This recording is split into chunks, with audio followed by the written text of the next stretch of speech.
बिस्मिल्लाहिर्रहमानिर्रहीम। Welcome to my YouTube channel. Students, आज हम एडजस्टमेंट्स क्या होता है अकाउंटिंग में, एडजस्टमेंट की क्यों ज़रूरत होती है अकाउंटिंग में, उसको इंशाल्लाह स्टडी करेंगे। चलें अब हम अल्लाह का नाम लेकर इसको समझने की कोशिश करते हैं कि एडजस्टमेंट की ज़रूरत क्यों होती है अकाउंटिंग में। यानी अगर हम एडजस्टमेंट ना सीखें तो क्या मसाइल, किन किन मसाइल का सामना करना पड़ेगा इनकम स्टेटमेंट और बैलेंस शीट बनाते वक्त। पहली चीज़ तो जहन में रख लें, एडजस्टमेंट्स को रिकॉर्ड किया जाता है आम तौर पर normally at the end of the period, यानी किसी भी पीरियड के आखिर में एडजस्टमेंट को रिकॉर्ड किया जाता है, ड्यूरिंग द पीरियड नहीं किया जाता। ठीक है। अच्छा, क्योंकि सही सूरत हाल हमारी अकाउंटिंग की वो पता चलती है at the end of the period. अभी हम इसको एग्जांपल से और समझने की कोशिश करते हैं। अब एडजस्टमेंट ज़रा सा दो मेजर होते हैं। एक होता है एक्रूड एक्सपेंस। एक्रूड एक्सपेंस, अब एक्रूड एक्सपेंस क्या है भाई? एक्रूड एक्सपेंस हम जैसे कहेंगे an expense which has been incurred. Accounting में इनकर्ड के माने खर्च करना, यानी एक्सपेंस हो चुके हैं, एक्सपेंस खर्च किया जा चुका है, but the amount of which has not yet been paid for, लेकिन उसकी अदायगी नहीं हुई है। यानी एक्सपेंस हो गया है लेकिन उसकी अदायगी नहीं हुई। इसकी बेस्ट एग्जांपल जो इलेक्ट्रिसिटी बिल है या गैस का बिल है। अब जाहिर बात है इलेक्ट्रिसिटी बिल, इसका बिल कब आता है? जब हम इलेक्ट्रिसिटी को कंज्यूम कर चुके होते हैं। यानी इलेक्ट्रिसिटी, अगर हम बिजली खर्च कर चुके होते हैं, बिजली इस्तेमाल कर चुके होते हैं, तब बिल आता है हमारे पास। सही है ना? तो नॉर्मली एक ख़ास डेट होती है, उसमें बिल आ जाता है। तो जैसे बिल आ जाता है तो हम क्या कहते हैं? अल्लाह, खर्च हो गया, अब ये एक्सपेंस हो गया हमारा, अब हमने ये पैसे हमने देने। सही है। लेकिन उसी वक्त जैसे ही बिल आता है उसी वक्त भाग कर हम जाके उसके दफ्तर में जाके बिल की पेमेंट नहीं करते। हमें पता है एक ड्यू डेट है, 4-5 दिन की ड्यू डेट होती है कि उस तारीख़ तक हमने अदा करनी होती है। तो एक्सपेंस हो चुका है लेकिन पेमेंट अभी नहीं हुई। तो देखें, यही हुआ इलेक्ट्रिसिटी एक्सपेंस डेबिट। जो भी अमाउंट हो इधर अमाउंट लिख देंगे, और एक्सपेंस जब बढ़ जाए डेबिट। ठीक। लेकिन अदा नहीं की, देखिए not paid for, not yet been paid for, लेकिन पेमेंट नहीं हुई। इसका मतलब है हमारी लायबिलिटी बढ़ गई, और लायबिलिटी बढ़ जाए तो क्रेडिट, तो इलेक्ट्रिसिटी बिल पेबल क्रेडिट जो भी अमाउंट होगी लिख देंगे। तो देखो ये एंट्री है, ये एक्रूड एक्सपेंस की होगी आपकी। ठीक है स्टूडेंट्स, तो आपने देख लिया कि एक्रूड एक्सपेंस की मीनिंग क्या है। अब अगला देखें, एक एक्रूड इनकम होता है। एक्रूड इनकम की मीनिंग क्या है? इनकम यानी आमदनी कमा चुके हैं, an income which has been earned, यानी आमदनी हो चुकी है, but the amount of which has not yet been received for, लेकिन उसके पैसे अभी तक नहीं मिले, लेकिन उसके पैसे अभी तक नहीं मिले। जैसे फर्स्ट करें, मैं कहीं पर आप अपनी सर्विसेज देते हैं, आप अपनी सर्विसेज प्रोवाइड करते हैं। अब आप सर्विसेज जब दे देते हैं तो महीने के एंड में आप क्या कंसीडर, तसव्वुर करते हैं? अल्लाह का शुक्र है मैंने कमा लिया, क्योंकि एक महीना सर्विसेज आप दे चुके हैं। सही ना? एक महीने की आप अपनी सर्विसेज दे चुके हैं, तो इसमें आप क्या कहते हैं? अल्लाह का शुक्र है मैंने एक महीने की इनकम को पैदा कर ली, एक महीने की इनकम को जनरेट कर लिया, लेकिन पैसे नहीं मिले। पैसे 2-3 दिन के बाद मिलते हैं। तो जैसे फ़ी आप लेते हैं, किसी को पढ़ाते हैं, तो फर्स्ट करें 10,000 रुपये लेने हैं फ़ीस स्टूडेंट से। तो एक महीना पढ़ाने के बाद आप क्या जहन में लाते हैं कि मैंने ये इनकम मेरी हो चुकी है लेकिन पैसे अभी लेने हैं। तो फ़ी इनकम रिसीवेबल डेबिट, क्योंकि रिसीवल किसी भी नस्ल का हो, किसी भी किस्म का रिसीवेबल हो वो एसेट्स होता है। और कौन सा एसेट होता है? Current assets. एसेट्स चाहे करंट हो या फिक्स्ड, रूल सेम होता है। एसेट बढ़ जाए डेबिट, तो देखें ये डेबिट कर दिया, जो भी अमाउंट होगी डेबिट कर दिया। तो रिसीव करना, पैसे मिले नहीं है, रिसीव करना। क्यों रिसीव करना भाई? आमदनी हो गई है। आमदनी हो गई का मतलब है आमदनी कमा लिया आपने। और इनकम या रेवेन्यू बढ़ जाए तो क्रेडिट पर रिकॉर्ड होता है। तो फी इनकम क्रेडिट, और जो भी अमाउंट होगी आप इधर लिख देंगे। राइट स्टूडेंट्स, अब हम इसको अप्लाई करके देखते हैं ये इस कॉन्सेप्ट्स को। अब एक ट्रायल बैलेंस आप बना बना के थक गए होंगे, सही है? आपने ट्रायल बैलेंस देख देख कर थक गए होंगे। ट्रायल बैलेंस बनता कैसे? पूरी सीरीज़ में देखा होगा आपने ट्रायल बैलेंस कैसे बनाते हैं, वो आपको पता है। और ये इस डेट की है। तो ट्रायल बैलेंस के आइटम्स हम फर्स्ट करें। एक है रेंट एक्सपेंस, एक कमीशन इनकम, इंश्योरेंस एक्सपेंस, और भी बहुत होते हैं, कैश भी होता है, बिल्डिंग भी, फर्नीचर्स भी, अकाउंट रिसीवेबल भी, अकाउंट्स पेबल भी, कैपिटल भी, ड्राइंग भी। तो इन सब चीज़ों को मैंने इग्नोर किया है। क्यों इग्नोर किया है? क्योंकि हमारा टारगेट एडजस्टमेंट्स को सीखना है। तो अभी ये 3 आइटम्स हैं, rent expense, commission income, insurance expense. ये हमारे तीनों आइटम्स हैं जो अभी हम इसको देखते हैं। अब एडजस्टमेंट में देखा होगा हमने पहले ट्रायल बैलेंस किया था, उसके बाद कुछ नहीं लिखा हुआ था। अब यहाँ पर देखें एडिशनल इन्फॉर्मेशन दिया हुआ है। तो जब भी एडजस्टमेंट्स होंगी तो एडिशनल इन्फॉर्मेशन भी दिया जाएगा, क्योंकि एडिशनल इन्फॉर्मेशन हमें पता चलती है, इजाफी मालूमात कब पता चलती है? आखिर में, महीने के आखिर में भी हो सकता है, 3 महीने के आखिर में भी हो सकता है, 6 महीने। ये डिपेंड करता है कि हमारा बिज़नेस कितने पीरियड के बाद इनकम स्टेटमेंट और बैलेंस शीट बना रही है। तो ये हमारा जनवरी के महीने की है, तो 1 महीने की है। तो महीने के आखिर में पता चला rent is payable, rent is still payable, rent is still payable 2000 rupees. महीने के आखिर में पता, ओहो रेंट अभी भी 2000 रुपये और देने हैं। आखिर में देखें सही सूरत हाल कब पता चलती है? आखिर में। जैसे आप एग्ज़ाम्स की प्रिपरेशन करते हैं तो आप शुरू में कुछ भी नहीं बता सकते कि मैं पास होऊंगा, फेल होऊंगा। सही सूरत हाल आखिर में पता चलती है, तब पता चलता है कि हाँ सही मानों में आपने कितनी तैयारी की। शुरू में आप ये भाषण नहीं दे सकते कि मैं टॉप कर जाऊंगा, मैं ये कर जाऊंगा। सही सूरत हाल आखिर में पता चलती है। तो rent is still payable 2000 rupees. आखिर में पता चला रेंट के पैसे अभी भी 2000 रुपये और देने हैं। अब अगर इसकी एंट्री बनाना चाहें तो क्या देने हैं, तो देखिए एडजस्टमेंट की अगर एंट्री बनाना चाहें तो एंट्री भी आनी चाहिए, रेंट एक्सपेंस डेबिट। कितने से कितने देने भाई? अभी भी और देने 2000 रुपये। तो रेंट एक्सपेंस डेबिट 2000 तो देने हैं, यानी एक्सपेंस हो चुका है लेकिन दिए नहीं है अभी। जाहिर बात है, आप अगर लिखा हुआ हो एंड में कि अभी भी मैंने सर 2000 रुपये और देने, तो इसका मतलब क्या हो गया? एक्सपेंस और बढ़ा हुआ है। एक्सपेंस बढ़ जाए, एक्सपेंस बढ़ जाए डेबिट, तो डेबिट में रेंट एक्सपेंस और रेंट पेबल क्रेडिट, क्योंकि देने हैं, दिया नहीं है। तो रेंट पेबल क्रेडिट बाय 2000 रुपये, और लाइबिलिटी बढ़ जाए तो क्रेडिट पे रिकॉर्ड होता है। अब दूसरी एडजस्टमेंट देखें, आखिर में पता चला insurance is still pre paid 1000 rupees. Insurance की अमाउंट, पहले रेंट कितना था? 10,000 रुपये। पहले रेंट को देख लेते, रेंट कितना था? 10,000 रुपये। तो आखिर में पता चला रेंट तो और भी देना है 2000 रुपये। तो इसकी एडजस्टिंग एंट्री हमने बनाई, रेंट एक्सपेंस डेबिट 2000 रुपये, रेंट पेबल क्रेडिट 2000 रुपये। इसी तरीके से insurance is still pre paid 1000 रुपये। तो इंश्योरेंस की अमाउंट कितनी थी? 4000 रुपये। आखिर में पता चला इंश्योरेंस में 4000 रुपये में से पता चला कि 1000 रुपये अभी भी प्री पेड है, यानी एडवांस में दिया गया है। सही है? तो इसकी एंट्री क्या होगी? अभी भी 1000 रुपये एडवांस में पेशगी अदायगी हुई हुई है। तो प्रीपेड इंश्योरेंस डेबिट,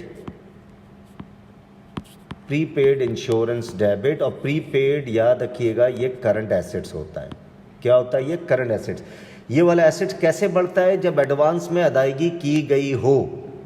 तो यहाँ पर क्लियरली मेंशन है इंश्योरेंस की रकम अभी भी इंश्योरेंस की 1,000 रुपये पेशगी अदायगी हुई हुई है, आखिर में पता चला। इसका मतलब है करंट एसेट, ये वाला एसेट कैसे बढ़ता है? जब पेशगी अदायगी हुई हुई हो, ठीक है। जब भी पेशगी अदायगी करेंगे तो प्रीपेड वाला करंट एसेट्स बढ़ जाता है। तो आखिर में पता चला प्रीपेड वाला एसेट्स बढ़ा हुआ 1,000 रुपये से, महीने के आखिर में पता चला, यानी जनवरी 31 में। तो प्रीपेड इंश्योरेंस डेबिट कितना है, अमाउंट कितनी है? 1,000 रुपये, 1,000 रुपये। और एसेट्स किसी भी नस्ल का बढ़ जाए तो डेबिट पे रिकॉर्ड होता है ये डेबिट। अब सवाल ये होता है, देखें, अगर मैं कहूँगा कि सर ये प्रीपेड इंश्योरेंस डेबिट क्यों किया, इंश्योरेंस एक्सपेंस क्यों नहीं डेबिट किया? अगर इंश्योरेंस एक्सपेंस डेबिट, देखें ये बजट है बेसिकली, ये क्या है? ये पूरा बजट है। बजट की सही सूरत हाल कब पता चलती है? एडिशनल, ये आपको मैं ज़रा कलर चेंज कर दूं, ये बेसिकली है बजट। बजट आपने बनाया था, ये चीज़ें होंगी। बजट की सही सूरत हाल कब पता चलती है? एडिशनल इंफॉर्मेशन से कि आया इन तमाम अमाउंट में बढ़ोतरी हुई है या कटौती हुई हुई है, यानी बड़े हैं ये पैसे एक्सपेंस के या घटे हैं, ये पता चलता है आखिर में।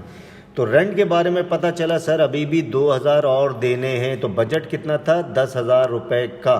बाद में पता चला सर 2,000 रुपये और देने, तो बजट और बढ़ गया एक्सपेंस का। इसी तरह इंश्योरेंस एक्सपेंस का अमाउंट कितनी थी? 4,000 रुपये। आखिर में पता चला अभी इसमें से 1,000 रुपये की पेशगी अभी भी अदायगी हुई हुई है, 1,000 रुपये प्रीपेड हैं। होता है ना बाज़-औक़ात, आपने यार 4,000 रुपये दे दो, बाद में पता चला बेसिकली देने थे 3,000 रुपये, बेसिकली देने थे 3,000 रुपये। आपने कहा यार फर्स्ट करें आपको 4,000 रुपये देने थे, यहाँ पर ज़रा सा एग्जांपल, आपने बेसिकली देने थे 3,000 रुपये, आपने कहा यार 4,000 दे दो, 1,000 एडजस्ट मार देंगे बाद में।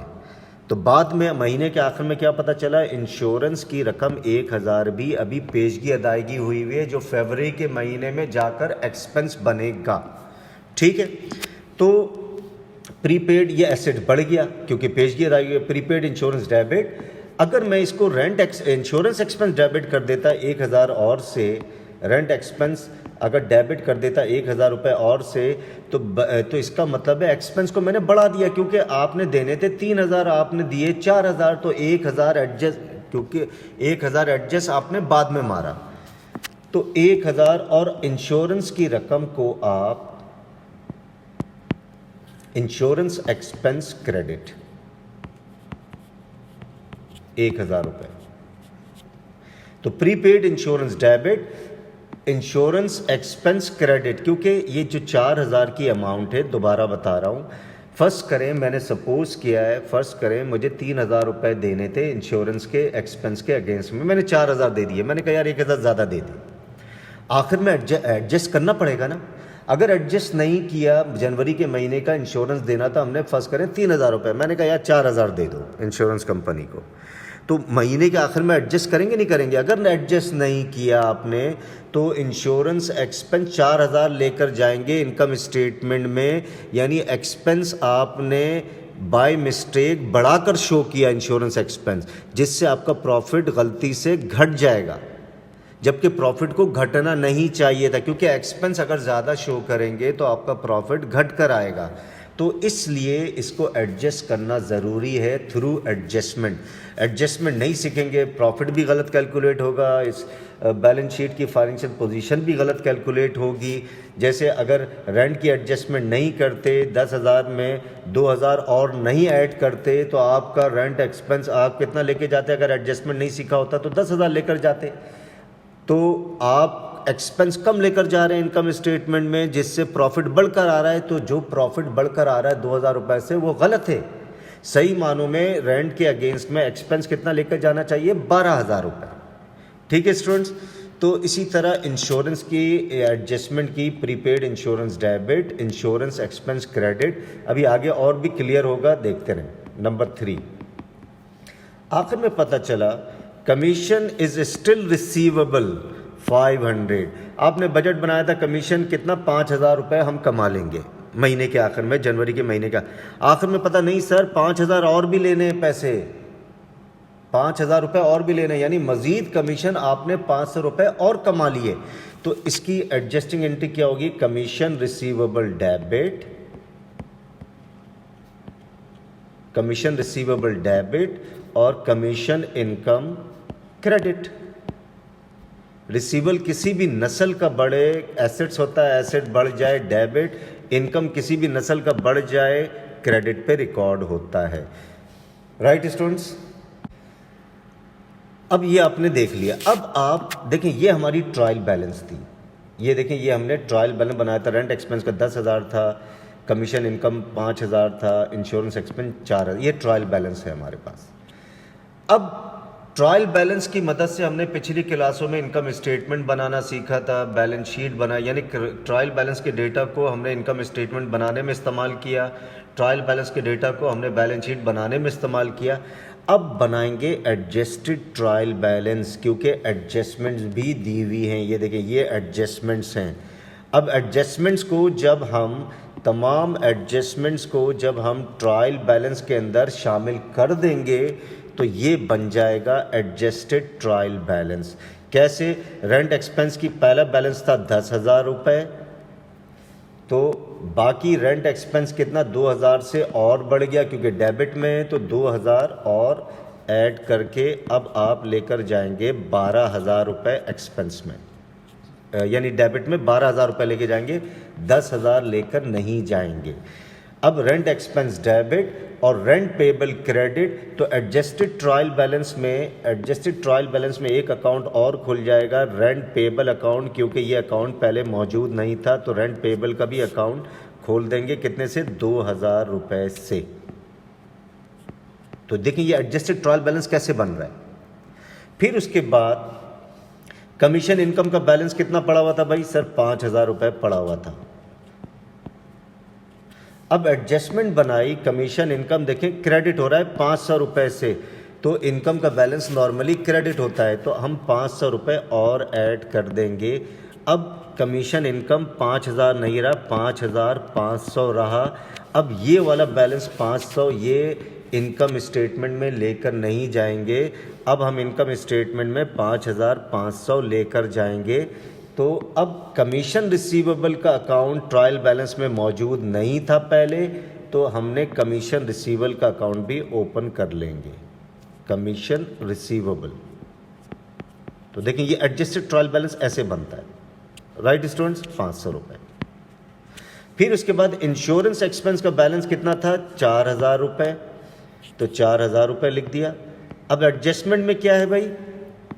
एडजस्टमेंट में इंश्योरेंस का देखें, इंश्योरेंस एक्सपेंस क्रेडिट हो रहा है, तो एक्सपेंस का बैलेंस आमतौर पर डेबिट होता है, ये क्रेडिट हो रहा है, तो यहाँ पर हम माइनस करेंगे 1,000 रुपये। तो अब इंश्योरेंस की अमाउंट 4,000 नहीं जाएगी इनकम स्टेटमेंट में, अब जाएगी 3,000। और प्रीपेड इंश्योरेंस का अकाउंट ओपन नहीं था, प्रीपेड इंश्योरेंस का अकाउंट ओपन करेंगे, प्रीपेड इंश्योरेंस। कितने से बैलेंस है प्रीपेड इंश्योरेंस? 1,000 रुपये। तो देखें अब ये बैलेंस, इन तमाम बैलेंस, क्योंकि बहुत से बैलेंस को हमने मिस किए, कैश, कैपिटल, ड्राइंग, अब इन बैलेंस को हम, ये जो बैलेंस आया है इस बैलेंस यानी इसको, ये जब हमने ट्रायल बैलेंस में एडजस्टमेंट को इन्वॉल्व कर दिया तो ये एडजस्टेड ट्रायल बैलेंस बन गया। जब ट्रायल बैलेंस में, जब ट्रायल बैलेंस, ये सिंपल ट्रायल बैलेंस है, जब इसमें एडजस्टमेंट को, जब ये एडजस्टमेंट को इन्वॉल्व कर दिया इस ट्रायल बैलेंस के अंदर, तो ये एडजस्टेड ट्रायल बैलेंस बन गया। अब इस एडजस्टेड ट्रायल बैलेंस से इनकम स्टेटमेंट भी बनाएंगे और बैलेंस शीट भी बनाएंगे, जो इंशाल्लाह अगली क्लास में हम देखेंगे कि इनके बैलेंस को कहाँ कहाँ लेकर जाना है। तो स्टूडेंट्स, आई होप आपको एक ये वीडियो थोड़ी बड़ी हो गई है, लेकिन एडजस्टमेंट सिखाना ज़रूरी था। तो इंशाल्लाह अगली वीडियो में इसकी इन्वॉल्वमेंट बैलेंस शीट में और इनकम स्टेटमेंट में कहाँ कहाँ होती है उसे हम देखेंगे। उस वक्त तक के लिए खुदा हाफिज़।